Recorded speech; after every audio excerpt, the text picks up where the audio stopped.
સમાચારો પર નજર કરીશું। રાજકોટની સિટી બસમાં અકસ્માતની ઘટના પછી બોટાદનું તંત્ર જાગ્યું। બોટાદના ઇન્ચાર્જ ફાયર ઓફિસરનો ચિંતાજનક ખુલાસો।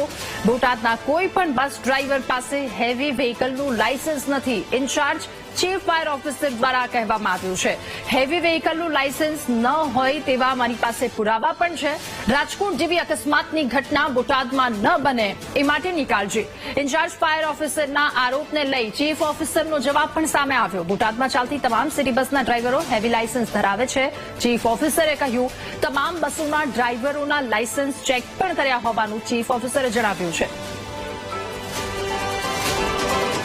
આપણે બોટાદમાં ચાલે છે તેમાં રાજકોટ જેવી ઘટના બનવાની પૂરેપૂરી સંભાવના છે, કારણ કે મારી આગળ જયારે ચાર્જ હતો ત્યારે મારી આગળ જે એજન્સીએ ડોક્યુમેન્ટ રજૂ કર્યા તે ડોક્યુમેન્ટ મુજબ એક પણ ડ્રાઈવર એમાં વેલિડ લાયસન્સ ધરાવતો નથી પેસેન્જર બેઝ ધરાવતો નથી, હેવી લાયસન્સ ધરાવતા એવા ડ્રાઈવરો ગમે ત્યારે નવરો હોય માણસ અને ટેમ્પો આવડતો હોય એ સિટી બસ ચલાવે છે।